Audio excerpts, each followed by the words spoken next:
Hi everyone, welcome back to another video. आज की video के अंदर हम एक रिएक्ट का न्यू टॉपिक कवर करेंगे जो कि हमारे पास है कंटेक्स्ट एपीआई। इस वीडियो के अंदर हम देखेंगे कि हमारे पास कंटेक्स्ट एपीआई है क्या चीज़ और इसको हम जो है रिएक्ट की एप्लीकेशन के अंदर यूज़ क्यों करते हैं। तो चलिए स्टार्ट करते हैं।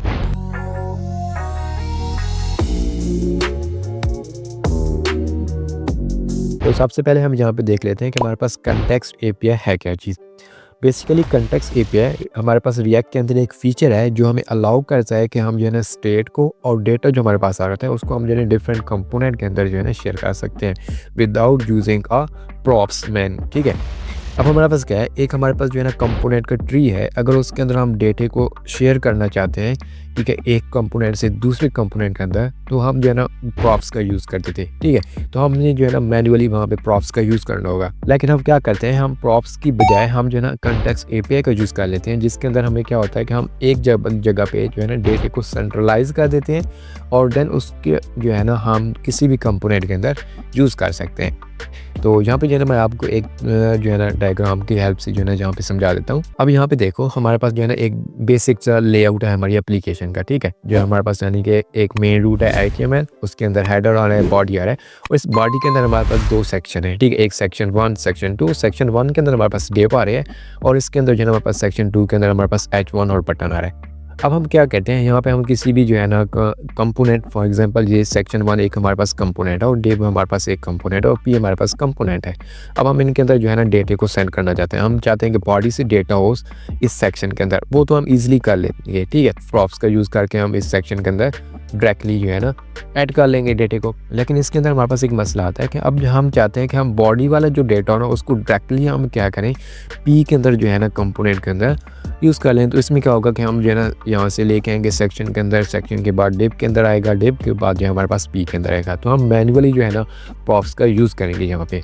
तो इससे बचने के लिए हम क्या करेंगे, हम यहाँ पे कंटेक्स्ट एपीआई का यूज़ कर लेते हैं। कंटेक्स्ट एपीआई में क्या होता है कि हम एक जगह पे जो है ना यहाँ पे डेटे को सेंट्रलाइज कर देते हैं और देन उसको जो है ना किसी भी कंपोनेंट के अंदर यूज़ कर सकते हैं। ठीक है, तो इसमें क्या होता है कि हमें जो है ना बार बार जो है ना हमें प्रॉप्स का यूज़ नहीं करना पड़ता। और यहाँ पे मैं आपको एक और चीज़ बता दूँ, जब भी हम जो है ना स्मॉल एप्लीकेशन पे वर्क करते हैं, छोटी मोटी एप्लीकेशन के टू डू लिस्ट हो गई इस टाइप की, तो हम जो है ना प्रॉप्स का यूज़ कर सकते हैं। ठीक है, उसके बाद अगर हम जो है ना इंटरमीडिएट लेवल की एप्लीकेशन कोई क्रिएट करते हैं तो उसमें हम जो है ना कंटेक्स्ट एपीआई का यूज़ करते हैं। ठीक है, क्योंकि हमारे पास वहाँ पे जो है ना मल्टीपल कंपोनेंट आ रहे होते हैं और उसके अंदर हमें डेटे को पास करना होता है। तो हम क्या करते हैं कि हम जो है ना एक कंटेक्स्ट एपीआई क्रिएट कर लेते हैं और उससे जो है हम डेटे को पास कर लेते हैं। ठीक है, तो आई होप यहाँ तक आपको समझ आ चुकी होगी। अब जो है ना हम नेक्स्ट स्टेप में क्या करते हैं, हम एक प्रैक्टिकल एग्जांपल देख लेते हैं कि हम कंटेक्स्ट एपीआई को एक्चुअली यूज़ किस तरह करते हैं रिएक्ट की एप्लीकेशन के अंदर। तो यहाँ पे आप चेक कर सकते हो, मैंने जो है ना अपने डेस्कटॉप पे आ चुका हूँ और जहाँ पे जो है ना मैं एक रिएक्ट की एप्लीकेशन क्रिएट करूँगा। उसके लिए मैं अपने VS कोड को ओपन कर लूँगा और उसके बाद जो है ना यहाँ पे मैं क्या करूँगा, मैं यहाँ पे रिएक्ट की एप्लीकेशन को क्रिएट कर लूँगा। तो मैं यहाँ पे वेलकम क्लोज करता हूँ। यहाँ पे मैं टर्मिनल ओपन कर लेता हूँ। आप जो है ना कोई भी टर्मिनल यूज़ कर सकते हो। मैं जो है ना VS कोड एडिटर का टर्मिनल यहाँ पे यूज़ करूँगा। ठीक है, यहाँ पे मैं सिंपल राइट करूँगा npm और क्रिएट वाइट @lotest।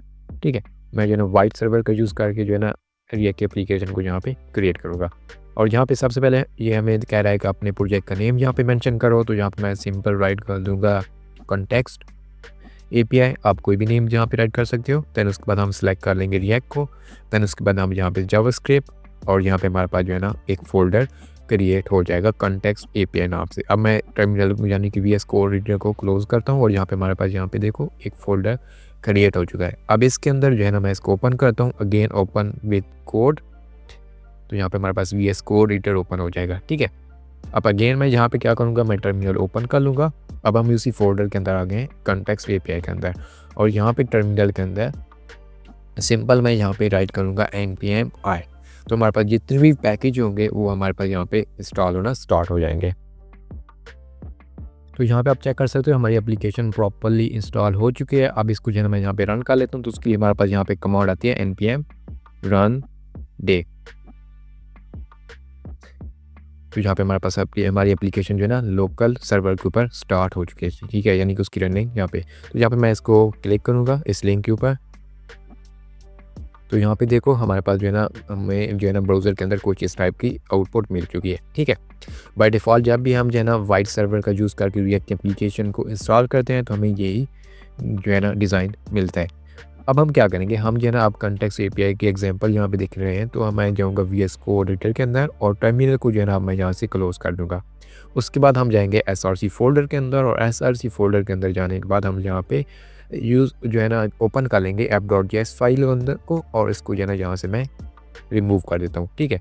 यहाँ पर मैं सिंपल राइट करूँगा RAFC एंटर प्रेस करूँगा, हमारे पास जो है ना एक बेसिक रिएक्ट कंपोनेंट यहाँ पे क्रिएट हो जाएगा। उसके बाद यहाँ पे मैं H1 सिंपल राइट कर लूँगा और इस H1 के अंदर जो है ना मैं सिंपली राइट कर लूँगा हमारे पास यहाँ पे मैं सिंपल हेलो राइट कर लेता हूँ, ठीक है। फाइल मैं सेव कर लेता हूँ और उसके बाद जो है ना हम क्या करेंगे, अगेन जाएंगे ब्राउज़र के अंदर, तो यहाँ पे देखो हमारे पास हेलो आ चुका है। अब मैं अगेन जाऊँगा वीएस कोड एडिटर के अंदर और हमारे पास यहाँ पे app.css फाइल आ रही है, इसको मैं यहाँ से रिमूव कर देता हूँ। फिर उसके बाद हमारे पास index.css फाइल आ रही है, इसको भी यहाँ से मैं रिमूव कर देता हूँ, ठीक है। हमें इस यहाँ पे CSS की ज़रूरत नहीं है। तो अब हम एप्लीकेशन को चेक करते हैं, तो हमारे पास कुछ इस टाइप की एप्लीकेशन हमें मिल रही है। अब हम क्या करेंगे, हमें जो है यहाँ पे कॉन्टेक्स्ट एपीआई का यूज़ करना है, तो उसके लिए मैं जाऊँगा वीएस कोड एडिटर के अंदर और कॉन्टेक्स्ट एपीआई को यूज़ करने से पहले हम कॉन्टेक्स्ट एपीआई को यहाँ पे क्रिएट करेंगे, ठीक है। तो उसके लिए यहाँ पे मैं एसआरसी फ़ोल्डर के अंदर एक फ़ोल्डर क्रिएट कर लूँगा। आप जो है ना फ़ोल्डर का कोई भी नाम राइट कर सकते हो, मैं यहाँ पे कॉन्टेक्स्ट नाम रख दूँगा, आप फ़ोल्डर का कोई भी नाम यहाँ पे राइट कर सकते हो। इसके अंदर जो है ना मैं एक कॉन्टेक्स्ट की फ़ाइल क्रिएट कर लूँगा, तो यहाँ पे मैं न्यू फ़ाइल क्रिएट करूँगा और यहाँ पे मैं यूज़र कॉन्टेक्स्ट के नाम से एक यहाँ पे मैं फ़ाइल क्रिएट कर लेता हूँ, ठीक है। अब इस फाइल के अंदर मैं यहाँ पे RAFC राइट करता हूँ और एंटर प्रेस करता हूँ, हमारे पास यहाँ पे एक कंपोनेंट क्रिएट हो चुका है और इसके अंदर यहाँ पे मैं H1 राइट करता हूँ और उसके बाद यहाँ पे मैं राइट करूँगा हेलो, सॉरी यहाँ पे मैं हेलो की जगह जो है ना यूज़र कॉन्टेक्स्ट एपीआई राइट कर लेता हूँ, ठीक है। फाइल में सेव कर लेता हूँ। अब जब भी हम जो है ना कॉन्टेक्स्ट एपीआई को यूज़ करते हैं, तो सबसे पहले हम अपनी एप्लीकेशन जो हमारे पास होती है उसको हम जो है ना रैप कर लेते हैं, ठीक है। तो अब हम रैप किसको करेंगे, हमारे पास main.js फाइल है, हमारे पास ये जो ऐप है ना, इस कंप्लीट ऐप को हम रैप कर लेंगे। यहाँ पे हमारे पास जो है ना स्ट्रिक्ट मोड आ रहा है, तो इसको मैं यहाँ से स्ट्रिक्ट मोड को रिमूव कर दूंगा। यहाँ मैं राइट करूँगा सिंपल ऐप और उसके बाद इस ऐप को जो है ना मैं इनक्लोज कर लूँगा, ठीक है। यानी कि रैप कर लूँगा किससे, हमारे पास जो यूज़र कॉन्टेक्स्ट आ रहा है उसके अंदर, ठीक है, इस तरह। अब मैं फाइल को सेव करता हूँ और अब हम जाते हैं ब्राउज़र के अंदर, तो यहाँ पे देखो हमें यूज़र कॉन्टेक्स्ट एपीआई मिल रहा है, लेकिन हमें यहाँ पे देखो ऐप के अंदर जो हमारे पास app.js था, इसके अंदर हमारे पास हेलो राइट था, हेलो हमें मिल भी नहीं रहा। अब हम जो है ना ऐप को शो कराना चाहते हैं, तो अब ऐप को किस तरह शो कराएंगे। अब यहाँ पे एक चीज़ है, जब भी हमने यूज़र कॉन्टेक्स्ट को जो है ना ऐप के यानी कि ऐप जो हमारे पास है ये वाला ऐप कंप्लीट एप्लीकेशन, इसको जब हम यूज़र कॉन्टेक्स्ट के अंदर इनक्लोज करेंगे, तो अब मेन जो कंपोनेंट हमारे पास पेरेंट कंपोनेंट है ना, वो हमारे पास यूज़र कॉन्टेक्स्ट आ चुका है, उसके अंदर ऐप जो है ना ये हमारे पास एक चाइल्ड है, ठीक है। तो इसको हम शो कराने के लिए हम अगेन जाएंगे यूज़र कॉन्टेक्स्ट के अंदर और यहाँ पे हम जो है ना सिंपली राइट कर लेंगे चाइल्ड, ठीक है, या चिल्ड्रन आप कंप्लीट राइट कर लो। उसके बाद हम यहाँ पे अगर शो करना चाहते हैं इस app.js को, तो यहाँ पे H1 की जगह हम यहाँ से इसको रिमूव करते हैं और यहाँ पे हम राइट कर लेंगे चिल्ड्रन, ठीक है। मैं फाइल सेव करता हूँ और अगर यहाँ पे जाते हैं, यहाँ पे देखो हमें हेलो मिल चुका है, ठीक है। यहाँ तक हमारा काम जो है ना प्रॉपर्ली वर्क कर रहा है, ठीक है। अब हम यहाँ पे क्या करेंगे, हम जो है ना अब इस यानी कि जो हमने यूज़र कॉन्टेक्स्ट बनाया इसके अंदर डेटा हम एंटर करेंगे और उस डेटे को जो है ना हम शो कराएंगे जो है ना अपने डिफरेंट कंपोनेंट के अंदर। फॉर एग्जांपल यहाँ पे मैं राइट करता हूँ कॉन्स यूज़र नेम और इस यूज़र नेम के अंदर मैं सिंपली यहाँ पे राइट कर लेता हूँ कोड फ्लेयर। अब मैं चाहता हूँ कि हमारे पास डिफरेंट कंपोनेंट हो और उस कंपोनेंट के अंदर हम ये वाला यूज़र नेम वाला जो डेटा है ना इसको शो अप करवा सकें। तो उसके लिए हम यहाँ पे क्या करेंगे, यहाँ पे जो है ना सबसे पहले हम यूज़र कॉन्टेक्स्ट को क्रिएट करेंगे, ठीक है। तो क्रिएट करने के लिए हम सिंपल राइट करेंगे कोड और यहाँ पे मैं राइट कर दूँगा यूज़र कॉन्टेक्स्ट और उसके बाद यहाँ पे मैं राइट करूँगा क्रिएट कॉन्टेक्स्ट, ठीक है। और यहाँ पे देखो हमारे पास इंपोर्ट भी हो चुका है क्रिएट कॉन्टेक्स्ट टॉप पे और यहाँ पे हम ये हमारे पास एक फंक्शन है कुछ इस तरह, तो इसको मैं यहाँ पे इस तरह राइट करूँगा, ठीक है। अब हम क्या करेंगे, जो हमने क्रिएट कॉन्टेक्स्ट यहाँ पे क्रिएट किया है इसको हम एक्सपोर्ट कर लेंगे। तो हम यहाँ पे सिंपली इसके जो है ना स्टार्टिंग में एक्सपोर्ट राइट कर लेते हैं, तो हमारे पास यहाँ पे एक्सपोर्ट भी हो जाएगा। अब हम इसको यूज़ करेंगे, तो यूज़ करने के लिए हम जाएंगे app.js के अंदर और यहाँ पे हम इसको सबसे पहले जो है ना यहाँ पे यूज़ कंटेक्स्ट जो हमारे पास है उसको इंपोर्ट कर लेंगे। ठीक है, तो यहाँ पे मैं सिंपली राइट करूँगा, सॉरी यहाँ पे कॉस्ट ऐप के अंदर आप जो है ना राइट करेंगे। जब हम यूज़र कंटेक्स्ट क्रिएट करेंगे ना, उसको हम जो है ना इस फंक्शन की जो हमारे पास ये कंपोनेंट आ रहा है, ठीक है, यानी कि एरो फंक्शन आ रहा है, इसके बिल्कुल बाहर जो है ना यहाँ पे हम क्रिएट करेंगे। अब जब हम इसको यूज़ करेंगे तो यूज़ करने के लिए यहाँ पे हम जो हमारे पास ये कॉस्ट ऐप आ रहा है इस फंक्शन, इसके अंदर यहाँ पे हम सिंपली राइट कर लेंगे कॉस्ट, और यहाँ पे यूज़र आप जो यहाँ पे वेरिएबल नेम कोई भी दे सकते हो। उसके बाद यहाँ पे मैं सिंपल राइट करूँगा यूज़ कंटेक्स्ट। यहाँ पे देखो टॉप रिपोर्ट भी हो चुका है, और यहाँ पे हम इस फंक्शन टाइप है तो इसके अंदर हम अब यहाँ पे हम यूज़ कर लेंगे जो हमने यहाँ पे ये वाला कंटेक्ट एक जो है ना क्रिएट किया है। ठीक है, यूज़र कंटेक्ट, इसको यहाँ पे हम यूज़ कर लेंगे। तो यहाँ पे मैं सिंपली यूज़ कंटेक्ट के अंदर राइट करूँगा यूज़र कंटेक्ट। ठीक है, मैं फाइल सेव कर लूँगा। अब यूज़र के अंदर हमारे पास वैल्यू आ रही है। वैल्यू यूज़र के अंदर क्या आ रही है, हमारे पास जो ये नेम था यूज़र नेम, ये हमारे पास यूज़र के अंदर आ रहा है। अब हम इसको टारगेट करेंगे, तो इसको मैं यहाँ पे सबसे पहले रख देता हूँ कंट्रोल टॉप लॉग, और इसके अंदर जो है ना मैं सिंपल राइट कर दूंगा यूज़र। ठीक है, मैंने ये वाला यूज़र इंटर कर दिया है। ठीक है, अब मैं जाता हूँ अपने ब्राउज़र के अंदर, मैं इसको इंस्पेक्ट कर लेता हूँ। उसके बाद हम जाएंगे कंसोल के अंदर, मैं रिलोड करता हूँ तो हमें यहाँ पे देखो यूज़र मिला है अनडिफाइन, यानी कि हेलो जो हमारे पास यहाँ पे आ रहा है वो हमें अनडिफाइन मिल रहा है। ठीक है, तो देख लेते हैं ये क्यों हमें अनडिफाइन मिल रहा है। तो यहाँ पे हमने जो है ना एक मिस्टेक किया, हम यूज़र कंटेक्स्ट के अंदर जाएंगे और जब भी हम जो है ना कोई भी डेटा को यहाँ पे पास करेंगे तो हम सिंपल इस चिल्ड्रन को रैप कर लेंगे जो हमारे पास है प्रोवाइडर के अंदर। ठीक है, तो हम यहाँ पे ये यूज़र कंटेक्स्ट यहाँ पे क्रिएट कर रहे हैं, तो यहाँ पे जो है ना हम राइट करेंगे यूज़र कंटेक्स्ट, सॉरी मैं कुछ इस पर राइट कर लूँगा यूज़र कंटेक्स्ट, ये जो हमने यूज़र कंटेक्स्ट क्रिएट किया था। ठीक है, उसके बाद हम यहाँ पे राइट करेंगे डॉट प्रोवाइडर, और इसको हम जो है ना ये जो हमारे पास चिल्ड्रन है उसको हम यहाँ पे पास कर देंगे। मैं फॉर्मेट डॉक्यूमेंट कर लेता हूँ, कुछ इस टाइप का हमें यहाँ पे करना होगा। ठीक है, उसके बाद जो है ना हम इसमें यूज़ करेंगे यूज़र नेम।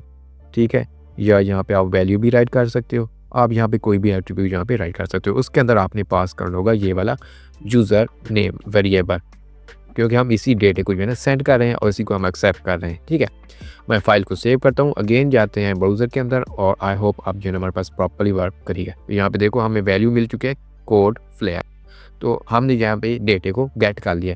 अब हम app.js के अंदर जाते हैं, तो कंसोल की बजाय हम जो है ना यहाँ पे h1 के अंदर जो हम हेलो को रिमूव करते हैं, और यहाँ पे मैं सिंपल राइट करता हूँ माय नेम इज, और यहाँ पे मैं कॉलन लगाता हूँ। उसके बाद हम यहाँ पे इस यूज़र वेरिएबल को यहाँ पे हम पास कर देते हैं। मैं फाइल सेव करता हूँ, अगेन जाते हैं ब्राउज़र के अंदर, और यहाँ पे देखो माय नेम इज़ और कोड फ्लेयर, तो हमारे पास यहाँ पे यूज़र कंटेक्स्ट की वैल्यू हमें यहाँ पे मिल चुकी है। अब यहाँ पे हम क्या करते हैं कि हम डिफरेंट कंपोनेंट क्रिएट कर लेते हैं और उसके अंदर जो है ना इस वैल्यू को शो अप करवाते हैं। तो मैं SRC फोल्डर के अंदर यहाँ पे एक न्यू फोल्डर क्रिएट करूँगा कंपोनेंट नेम से, और इस फोल्डर के अंदर मैं यहाँ पे एक फाइल क्रिएट कर लूँगा header.jsx, और इसमें RFC राइट करूँगा। अब हम इसके अंदर जो है ना h1 राइट कर देंगे, और यहाँ पे मैं लोगो राइट कर लूँगा, और लोगो के अंदर जहाँ पे मैं नेम शो अप करवाना चाहता हूँ तो उसके लिए यहाँ पे मैं क्या करूँगा, सिंपली मैं यहाँ पे राइट कर लूँगा कॉस्ट। अब यहाँ पे वेरिएबल का नेम को भी राइट कर सकते हो यूज़र नेम। ठीक है, उसके बाद यहाँ पे मैं राइट करूँगा यूज़ कंटेक्स्ट, और इसके अंदर हमारे पास जो यहाँ पे देखो ये वाला यूज़र कंटेक्स्ट है, इसको मैं यहाँ से कॉपी करता हूँ और यहाँ पे मैं इसको पेस्ट कर लेता हूँ। ठीक है, तो यहाँ पे हमें गैस भी का रखा है यूज़ कंटेक्स्ट। ठीक है, मैं इसको यूज़ कर लूँगा। उसके बाद हम क्या करेंगे, हम यहाँ पे इस वेरिएबल को यूज़ कर लेंगे। यहाँ पे मैं राइट करूँगा सॉरी यूज़र नेम राइट करूँगा जो हमने ये वाला वेरिएबल क्रिएट किया। ठीक है, यूज़र नेम, मैं फाइल सेव करूँगा, ब्राउज़र के अंदर जाते हैं। अभी हमें यहाँ पे कोई भी चीज़ नहीं मिल रही क्योंकि हमने जो है ना हेडर कंपोनेंट को ऐप के अंदर शो नहीं कराया। तो यहाँ पे मैं सिंपली इंपोर्ट कर लूँगा app component, header component sorry हम इंपोर्ट करेंगे, और यहाँ पे मैं इस फाइल सेव कर लूँगा। ठीक है। अब हम जाएँगे ब्राउज़र के अंदर, तो यहाँ पे देखो लोगो, पोर्ट, फ्लेयर, तो हम यहाँ पे देखो डिफरेंट कंपोनेंट के अंदर भी यूज़ कर रहे हैं। अब उस इसी तरह जो है ना आप डिफरेंट कॉन्टेक्स्ट भी क्रिएट कर सकते हो और उसको जो है ना आपकी एप्लीकेशन के अंदर यूज़ कर सकते हो। अब यहाँ पे हमने यूज़र कॉन्टेक्स्ट क्रिएट किया है। यहाँ पे आप जो है ना प्रोफाइल कॉन्टेक्स्ट, अगर आप डिफरेंट प्रोफाइल शो करना चाहते हो, उसकी डेटा को आप जो है ना अपनी एप्लीकेशन के अंदर शो करना चाहते हो, तो उसके लिए आप जो है ना प्रोफाइल कॉन्टेक्स्ट नाम से भी एक फ़ाइल क्रिएट कर सकते हो, जिसके अंदर आप अपने डेटा को स्टोर कर सकते हो। देन आप उसको डिफरेंट जो है ना कंपोनेंट के अंदर शो आप करवा सकते हो। उसके बाद हमने यहाँ पे हेडर कंपोनेंट क्रिएट किया है। यहाँ पे मैं एक और कंपोनेंट क्रिएट कर लेता हूँ, जैसे कि सेक्शन नाम से .jsx, और इसके अंदर मैं RFC राइट करता हूँ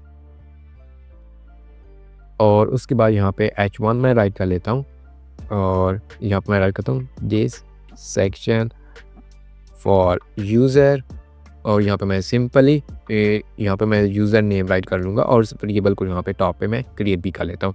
तो यहाँ पे मैं सिंपल राइट करूँगा कॉस्ट, और देन उसके बाद हम यहाँ पे राइट करेंगे यूज़र नेम।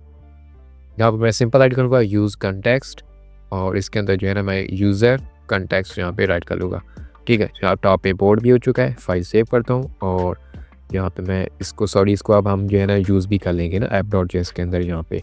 तो हेडर के बिल्कुल नीचे यहाँ पे मैं सेक्शन राइट करूँगा और फाइल सेव कर लूँगा।